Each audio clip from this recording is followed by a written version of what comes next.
कि क्या है, हम संख्या कम कर रखे हैं तो आपके ऊपर मेहनत हमको करना है। अगर आप मेहनत नहीं करते दिखोगे तो सुनोगे, फिर सिंपल सी बात है। अपने साथ इसको जोड़ लीजिए, मतलब ये जन विद्रोह के रूप में 57 की क्रांति सफल। नमस्कार दोस्तों, welcome back to the Student Saviour YouTube channel. दोस्तों, पिछले कुछ दिनों से आप लोग लगातार कमेंट्स आ रहे थे कि श्रीमान आईएएस के बारे में आपको जानना है, यहाँ के क्या फीस स्ट्रक्चर है या फिर कैसे पढ़ाते हैं, क्या फैकल्टी है, ये सारी चीज़ें आप लोगों को जानना था। कमेंट्स आ रहे थे, कॉल पर भी बात हो रही थी। तो आज हम आए हैं यहाँ श्रीमान आईएएस में। अभी हम बैठे हैं ऑफिस में, तो हम मैडम से अभी इंक्वायरी करेंगे कि यहाँ का जो भी डिटेल्स है हम मैडम से पूछेंगे और आप लोगों को बताएंगे श्रीमान आईएएस के बारे में फुल डिटेल्स में। नमस्ते मैम। नमस्ते सर। सबसे पहले तो आपको बहुत बहुत स्वागत है हमारे यूट्यूब चैनल पर। Thank you so much. जी मैम, आप थोड़ा अपने बारे में बता दीजिए। मेरा नाम निधि है। मैं यहाँ पे श्रीमान आईएएस परिवार में जुड़ी हुई हूँ, ठीक है, काफ़ी समय से, और मैं यहाँ पे काउंसलर्स के पद पे काम करती हूँ।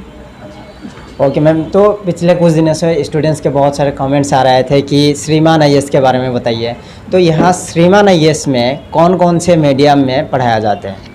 श्रीमान आईएएस में दोनों माध्यम में पढ़ाई होती है, इंग्लिश और हिंदी, और दोनों सेपरेट ही माध्यम में पढ़ाई होती है हमारे यहाँ। ओके, बात करें अगर फैसिलिटीज़ की, यहाँ आप लोग स्टूडेंट्स को क्या क्या फैसिलिटीज़ प्रोवाइड करते हैं? बात करें हम फैसिलिटीज़ में तो देखो, हम स्टूडेंट के लिए डिजिटल क्लासरूम जैसे हमने बना रखा है, ठीक है, कि स्टूडेंट के लिए कभी भी कोई भी प्रॉब्लम्स अगर होती है तो डिजिटल क्लासरूम बना रखा है। प्लस अगर कभी वो क्लास नहीं आ सकते हैं तो उनके लिए हमने यूट्यूब है, टेलीग्राम है, ठीक है, उन माध्यम से उनको क्लास मिल सके, ठीक है। उसके अलावा जैसे फैसिलिटीज़ है आपकी AWIP प्रोग्राम है, आंसर राइटिंग इम्प्रूवमेंट प्रोग्राम, ठीक है, QIP क्वेश्चन इम्प्रूवमेंट प्रोग्राम, ये सारी फैसिलिटीज़ हम स्टूडेंट को देते हैं। GS फाउंडेशन के बैच के साथ साथ में हम स्टूडेंट को करंट अफेयर्स की भी क्लासेस देते हैं। उनके लिए जो बेनिफिट होती हैं, करंट अफेयर्स की भी क्लासेस देते हैं। प्लस यहाँ पे बाकी की चीज़ें, GS फाउंडेशन जैसे हमारा नेक्स्ट बैच स्टार्ट होने वाला है 10 नवंबर को, एक जो बैच अभी करंटली में हमारे यहाँ चल रहा है बैच। तो मैडम, अभी UPSC के लिए क्या क्या कोर्सेस है, कोर्सेज वैरायटी क्या क्या है? UPSC के लिए एक हमारा GS फाउंडेशन बैच चल रहा है, और हमारे यहाँ ऑप्शनल्स भी, ऑप्शनल सब्जेक्ट हिंदी साहित्य और भूगोल। हिंदी साहित्य आपको हमारे यहाँ प्रतीक सर पढ़ाएंगे, ठीक है। प्रतीक सर जो दिल्ली यूनिवर्सिटी के प्रोफेसर हैं, जो हमारे भारतवर्ष के नंबर 1 फैकल्टी हैं।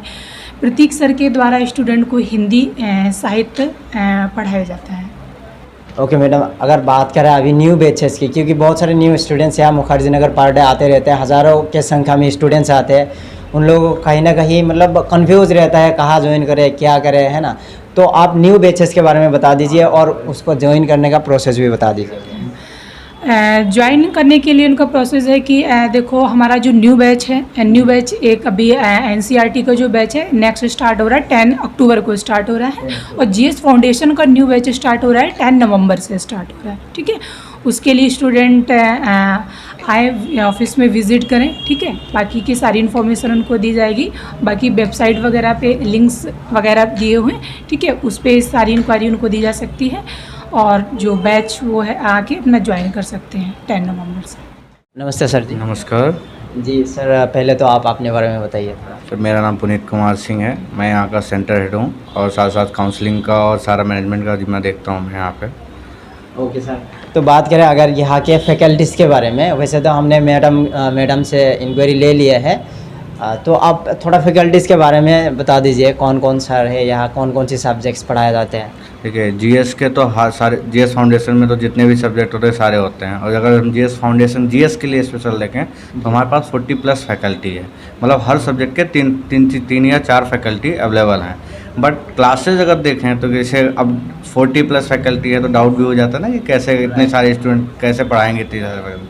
तो क्या होता है ना, हम बेस्ट टीचर हायर करते हैं, उसमें से जो बेस्ट होते हैं हम उसको हायर करते हैं जो आपको बेस्ट दे सके, जो स्टूडेंट को बेस्ट दे सके, स्टूडेंट के लिए कैसे काम करना है जो उस पर हम बात कर सकें। ऐसी फैकल्टी हम खुद लेके चलते हैं साथ में, जिनके पास 10 से 12 साल का एक्सपीरियंस हो लगभग, ऐसे फैकल्टी हमारे पास है। जैसे कि सर आपने बताया कि 40+ फैकल्टीज़ है, तो यहाँ स्टूडेंट्स कितने बैठते हैं? क्योंकि दूसरे हम इंस्टीट्यूट्स में देखे हैं कि 2-3 सब्जेक्ट्स पढ़ाते हैं, एक ही सर पढ़ाते हैं। तो यहाँ स्टूडेंट्स की संख्या कितना होता है? सर हमारे यहाँ स्टूडेंट की संख्या जो है वो 50 रखी गई है। ओनली 50? ओनली 50 है, इसलिए कि देखिए आप अदर इंस्टीट्यूट में जाते हैं तो भीड़ देखते हैं कि पूरा भंडारा एक भंडारा जैसा लगता है। देखिए भंडारा में क्या होता है कि लड़कों के जो आगे बैठते हैं उनके तो डाउट थोड़ा बहुत चलो सर से कांटेक्ट हो जाता है, बट जो भीड़ के पीछे हिस्से में आ जाते हैं वो डाउट लेके चलते रहते हैं। अगर वो लेट होते हैं तो वो डेली उनका डाउट बनता चला जाता है। ये सबसे बड़ा रीज़न हो गया है कि कम स्ट्रेंथ रखने का। 50 स्टूडेंट का जो रहेगा तो 50 स्टूडेंट में आप भी जानते हैं कि हर बच्चे से आई कांटेक्ट होगा टीचर का और हर बच्चे से इंटरेक्शन होगा, और जब इंटरेक्शन होगा तभी वो अपना गाइडेंस भी बेस्ट जा सकता है, और बेस्ट गाइडेंस में अपना वर्क अच्छे स्मार्ट स्टडीज़ के साथ स्मार्ट वर्क करके यूपीएससी को क्लियर कर सकता है। तभी वो कर सकता है जब गाइडेंस उसका बेस्ट होगा, और गाइडेंस बेस्ट तभी होगा जब आप भीड़ कम होगी।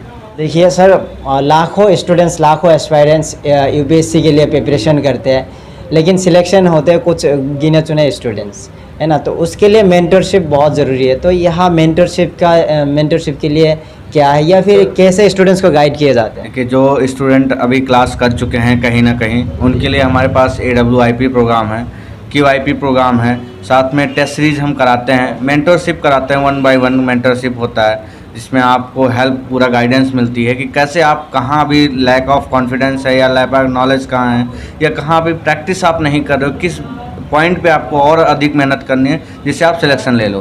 क्योंकि क्या होता है ना कि मेन होता है कि गाइडेंस, मैंने जैसे बताया ना कि यहाँ पे क्या है कि पढ़ने मटेरियल तो बहुत है मार्केट में, और कंफ्यूज हो जाते हैं बच्चे कि पढ़ें क्या उठाएं क्या पढ़ें, उनको प्रॉपर गाइडेंस नहीं मिल पाती। तो उसके लिए हम करते हैं, जैसे अब जो बच्चे क्लास कर चुके हैं उसके लिए AWIP प्रोग्राम रहता है, ठीक है। क्या है AWIP प्रोग्राम? हम आपको आंसर राइटिंग प्रोग्राम, इसको बोलते हैं आंसर राइटिंग इम्प्रूवमेंट प्रोग्राम, कि आपको पूरी सब्जेक्ट को लेकर GS हो गया, ऑप्शनल का अलग से हो गया, सब लेके हम चलते हैं कैसे आपको अपना आंसर राइटिंग बेस्ट करना है। आंसर राइटिंग डे 1 से ही स्टार्ट हो जाता है? डे 1 से हमारी क्लासेज जो होती है, चाहे वो GS की हो चाहे NCERT की हो, जैसे NCERT बैच आपको बताया होगा मैम ने, NCERT बैच जो 10 अक्टूबर से स्टार्ट हो रहा है, तो उसमें हर बच्चों के लिए है, क्योंकि हम उसमें क्या करेंगे, MCQs कराएंगे।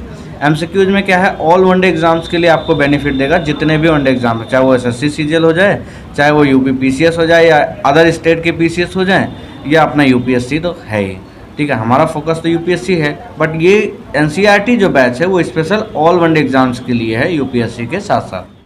तो दोस्तों अभी हमने श्रीमान IAS के काउंसलर से ऑलरेडी इंक्वायरी ले ली है। तो अभी हमारे साथ मौजूद है यह श्रीमान IAS के CEO मिस्टर वैभव सर और CMD मिस्टर प्रतीक सर। तो अभी सर से हम बातचीत करेंगे और भी डिटेल्स में आप लोगों को जो भी डाउट्स है और क्लियर करेंगे। सर सबसे पहले तो बात करते हैं कि श्रीमान IAS क्यों, क्योंकि मार्केट में और भी कई सारे इंस्टीट्यूट्स है, अभी नए खुले हैं, कुछ पुराने इंस्टीट्यूट भी है ना। तो श्रीमान IAS क्यों ज्वाइन करें स्टूडेंट्स? सबसे पहले मैं मिस्टर आज़ाद भाई, आपके थ्रू आपका जो चैनल है द स्टूडेंट सेवियर, वास्तव में ये जो स्टूडेंट्स कॉम है उसको बचाने का ही काम कर रही है। इसीलिए आपको और आपके सभी दर्शकों को नमस्कार, आपका स्वागत है श्रीमान IAS में। और आपका प्रश्न है कि श्रीमान IAS ही क्यों, तो अगर कोई व्यक्ति, कोई बच्चा, कोई स्टूडेंट अपना लक्ष्य पाना चाहता है तो डेफिनेटली उसको श्रीमान IAS ज्वाइन करना चाहिए। क्योंकि अगर आप हमारी टैगलाइन देखें, हमारा बिलीव देखें, तो उसमें है कि success depend on efforts. Efforts means आपके प्रयास जितने ज़्यादा होंगे, प्रयास निरंतर होंगे, तो सफलता जरूर मिलेगी। क्योंकि स्वयं भगवान श्री कृष्ण ने भी कहा है कि कर्मण्येवाधिकारस्ते मा फलेषु कदाचन माँ कर्मफल हेतुर्भु माते संगोस्त कर्मणि।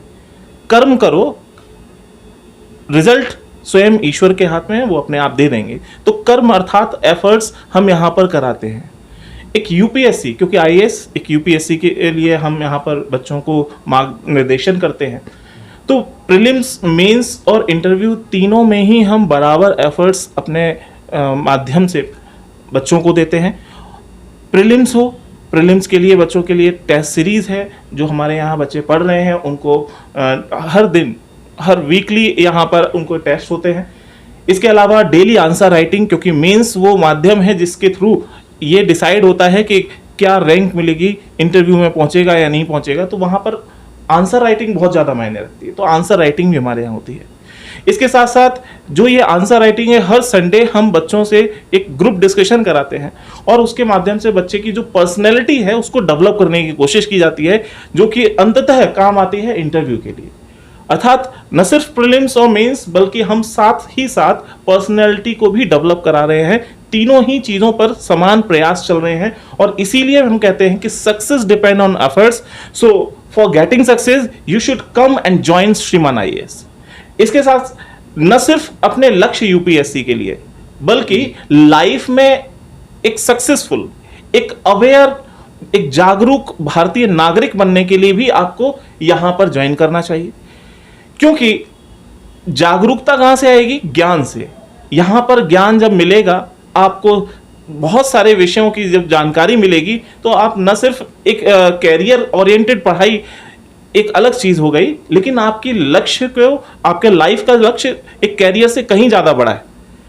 कैरियर तो एक माध्यम है जिसके थ्रू आपकी लाइफ चलेगी, तो हम यहाँ पर लाइफ के लिए भी आपको सपोर्ट कर रहे हैं और उसके कारण क्या है कि आप एक responsible aware citizen of India बनते हैं। और इन्हीं प्रयासों के माध्यम से हम भारत की जो अनएम्प्लॉयमेंट की एक बहुत बड़ी समस्या है उसको भी समाप्त करने का निरंतर प्रयास कर रहे हैं, लोगों को अवेयरनेस जगा के, लोगों को बता के। तो बात करें स्टूडेंट्स की, तो मुखर्जी नगर में पर डे हज़ारों स्टूडेंट्स आते हैं यूपीएससी के लिए प्रिपरेशन करने के लिए। बहुत सारे नए स्टूडेंट्स आते हैं, गांव-गांव से निकाल कर आते हैं, जिनको कुछ पता है नहीं कि यूपीएससी होता क्या है या फिर कैसे प्रिपरेशन स्टार्ट की जाए। तो वैसे जो न्यू स्टूडेंट्स आते हैं, आप न्यू स्टूडेंट्स को कैसे हैंडल करते हो, कैसे गाइड करते हो उन लोगों को? ये सिंपल एक तरीके से, जैसे मान लीजिए कि आपको दिल्ली से गाजियाबाद जाना है या फिर गुड़गांव जाना है और हमें रास्ता नहीं पता है, तो सबसे पहले हम आज के टाइम में गूगल मैप पे देख लेते हैं, फिर उसके बाद अगर हमारा खुद का व्हीकल है तो उस पे चले जाते हैं। दूसरा, हम कैब बुला लेते हैं और कैब वाले के पीछे सीट पे बैठ के या ऑटो की पीछे सीट पे बैठ के वो ड्राइवर पे भरोसा करके वो उस स्थान पे पहुंचा देता है। तो जो पहला माध्यम है जिसमें वो व्यक्ति अपना व्हीकल लेके खुद यहां से कहीं जा रहा है, वो है घर पे बैठ के खुद से भी प्रिपरेशन की जा सकती है। कोचिंग एक माध्यम है, जरूरी नहीं है कि यूपीएससी में सेलेक्ट होने के लिए कोचिंग की ही जाए। दूसरा है कि कैब बुलाई या ऑटो बुलाया और हमने उसके पीछे वाली सीट पे बैठ के ड्राइवर पे भरोसा किया, तो हम यहाँ पर एक ड्राइवर की भूमिका पे हैं, हमारा श्रीमान IAS एक कैब की भूमिका में है। और जो लक्ष्य है बच्चे का यूपीएससी में सेलेक्ट होना, बच्चा जब हमारे साथ जुड़ता है तो हम उसको मार्ग दिखाते हुए, मार्ग में क्या क्या कठिनाई है उसको साथ में झेलते हुए, सारे प्रयास करते हुए उसे लक्ष्य तक छोड़ के आते हैं। ओके सर, आपको बहुत बहुत धन्यवाद हमसे कोऑपरेट करने के लिए। सर, भारतवर्ष में हिंदी साहित्य के लिए यूपीएससी में नंबर 1 टीचर माना जाता है आपको, ठीक है? तो हिंदी साहित्य के जो भी स्टूडेंट्स है या फिर अभी ये कहे कि कुछ इंग्लिश मीडियम के स्टूडेंट्स भी हिंदी साहित्य एज ए ऑप्शनल ले रहा है, तो इसका क्या रीज़न है? देखिए, सबसे पहले तो स्टूडेंट जो सेवियर आपका चैनल है, मैं उसके सभी दर्शकों को यहाँ से नमस्कार करता हूँ।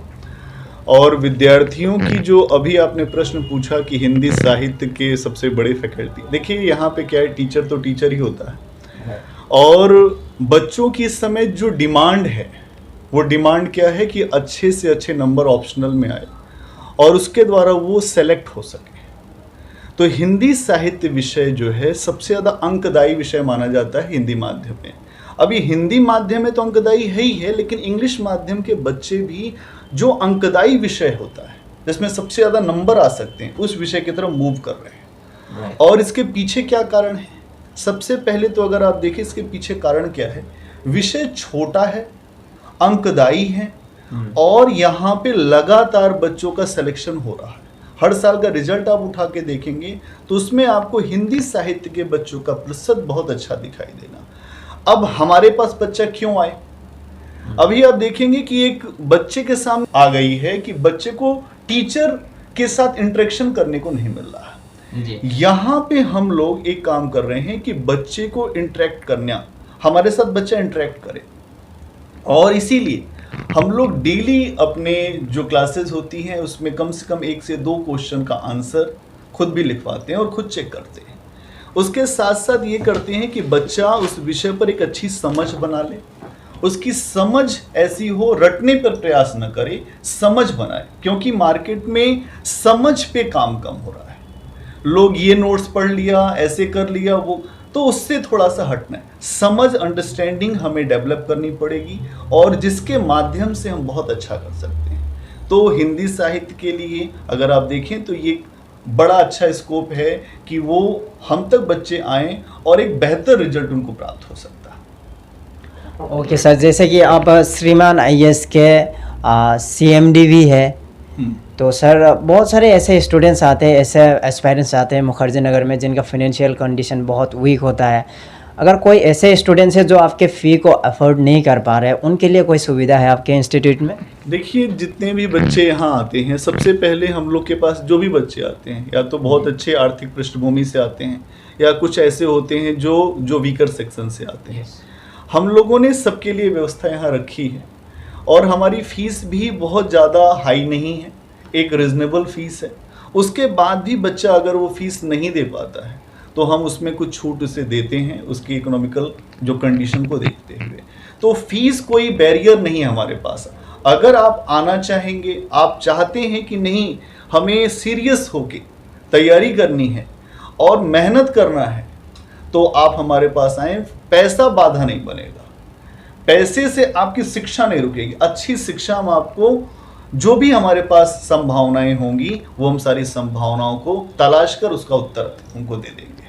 सर कोई स्टूडेंट मान लीजिए आपके ऑफलाइन क्लासेस को ज्वाइन किया है, किसी कारणवश तो उनको 2-3 महीने के बाद या फिर ज्वाइन करने के कुछ दिन बाद ही उनको घर जाना पड़ जाए, तो उनके लिए क्या सुविधा है? देखिए, हमारे पास जो रिकॉर्डेड हमारी जो क्लासेज होती हैं वो रिकॉर्ड भी होती हैं और हम उनको उस तरीके से भी अवेलेबल करा सकते हैं। अगर कोई बच्चा हमसे बहुत दूर है, अभी हमारे पास आया और कोई ऐसी उसकी कंडीशन हो गई कि उसे वापस जाना पड़ा, तो उसे हमारी वो रिकॉर्डेड क्लासेस मिलेगी।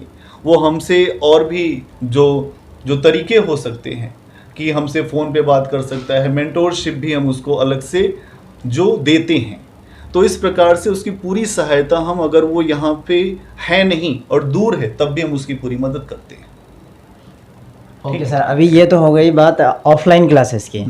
अगर कोई बच्चा जो असम में बैठा हुआ है, जो नॉर्थ ईस्ट में या फिर भारत के कोई भी प्रांत से है, जो गांव में है या फिर घर से ही प्रिपरेशन करना चाहते हैं, वो आपसे कैसे जोड़ सकते हैं? देखिए, इसके लिए हमारे अलग अलग माध्यम, हमारा यूट्यूब चैनल है, हमारा जो अगर आप देखेंगे, उसके अलावा हमारे पास जो अलग अलग माध्यम से हमारी वेबसाइट है ना, हमारी वेबसाइट पे वो जा सकता है। उस पर हम डेली जो क्वेश्चन अपलोड करवाते हैं।